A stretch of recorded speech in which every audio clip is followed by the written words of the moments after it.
निवडणूक चालू आहे आणि या निवडणुकीच्या बद्दलची आस्था आणि औत्सुक्य जगात आहे. त्याचं एकच उदाहरण सांगतो की बारामती मतदारसंघाच्या निवडणूक सुरू झाल्याच्या नंतर उमेदवारांचा नारळ फोडण्याचा कार्यक्रम होता. जिथं हा कार्यक्रम होतो त्या गावाचं नाव कन्हेरी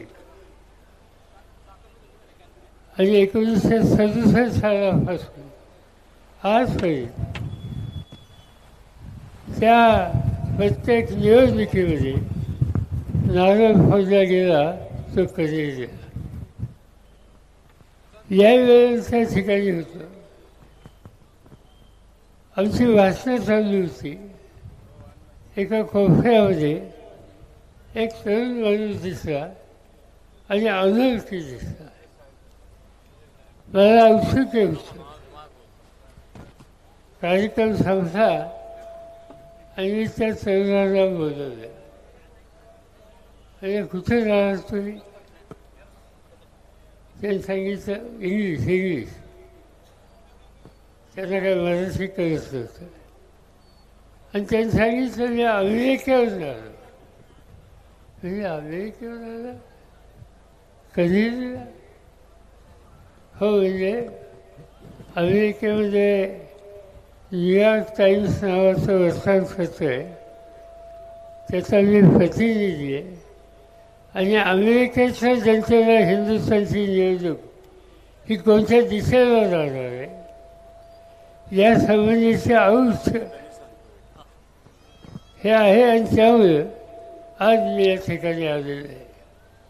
म्हणजे लक्षात घ्या, तुम्हा लोकांच्या मताचा अधिकार आणि त्यानंतर येणारं सरकार याच्याकडे जगाचं लक्ष आहे.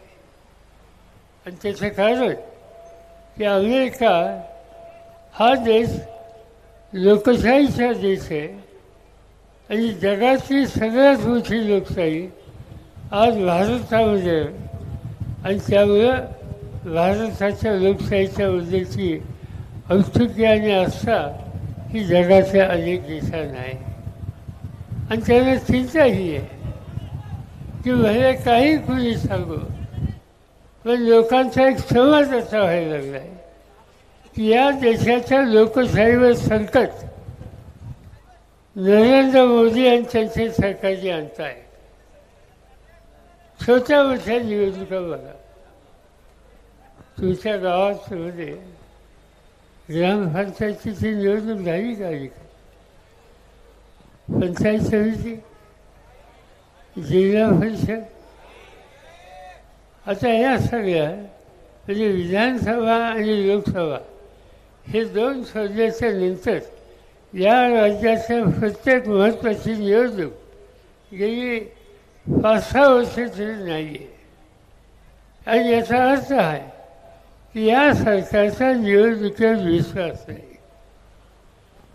अनेक ठिकाणी लोक बोलतात की यांना घटना बदलायची, संविधान बदलायचे. ज्या वेळेला देशात टीका व्हायला लागली त्यावेळेला मोदी साहेबांनी सांगायला सुरुवात केली की घटनेवर आम्ही हात लावणार नाही. मी 2-3 उदाहरणं सांगतो.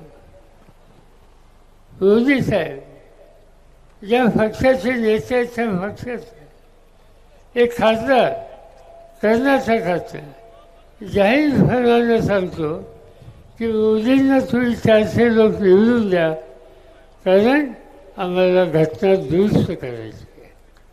लालू नावाचा एक उत्तर प्रदेशचा भाजपचा खासदार आहे, तो सांगतो की घटना बदलण्याच्यासाठी मोदींचे हात बळकट करा आणि ते बळकट करायचे असतील तर 400 लोक निवडून द्या.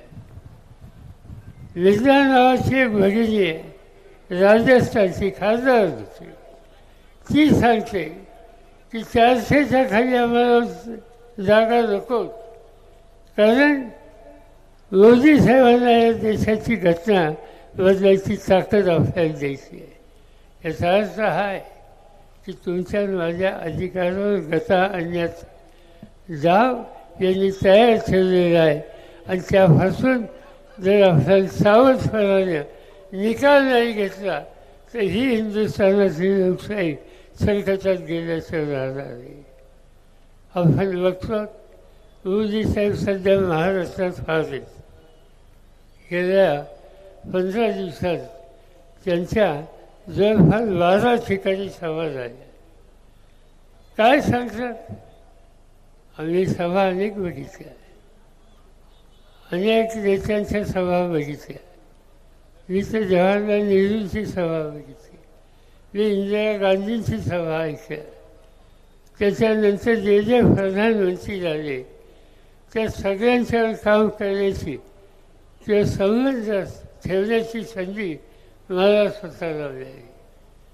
पण याचं प्रत्येक प्रधानमंत्र्यांनी, अगदी अटल बिहारी वाजपेयीसुद्धा भाजपचे असले तरी त्यांनी निवडणुकीच्या काळाच्या सभेमध्ये देशात काय केलं आणि आता काय करणार आहे यासंबंधीची भूमिका मांडून लोकांच्या समोर देशाचा उद्याचा नकाशा हा मांडण्याच्या संबंधीचं काम केलं. आज हे काय करतात?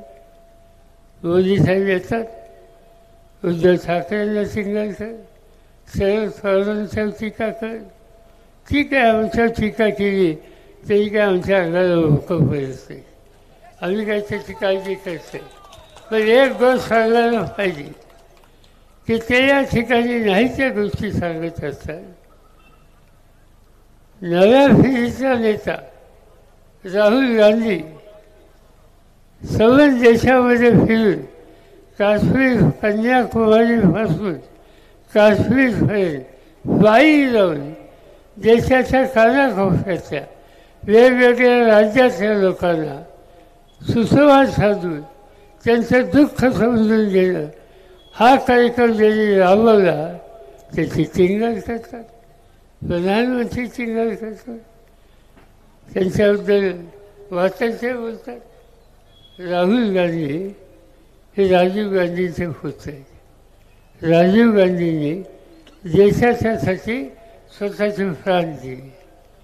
त्यांच्या मातोश्री इंदिराजी त्यांची हत्या केली गेली.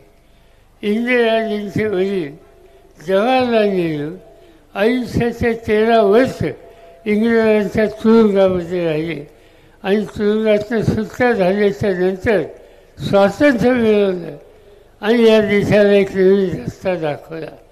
म्हणजे या कुटुंबानं एवढा त्याग केला, त्या त्यागाची नोंद घ्यायचं तर सोडा, पण त्याचा निदान त्यासंबंधी वेडवाकडं बोलत तर टाळा, एवढंसुद्धा तारतम्य आजच्या प्रधानमंत्र्यांच्यामध्ये नाही. आणि त्यामुळे यांच्याबद्दलचा निकाल हा घेण्याची संधी आपण घेतली पाहिजे. शेती, उद्योग या सगळ्या गोष्टीचं आणि आपल्या सगळ्यांचा संबंध आहे.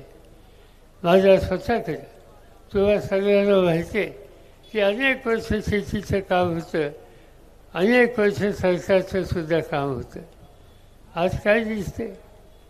या राज्याचे कांदा आणि लसूण याचं संशोधन केंद्र या तालुक्यामध्ये आहे.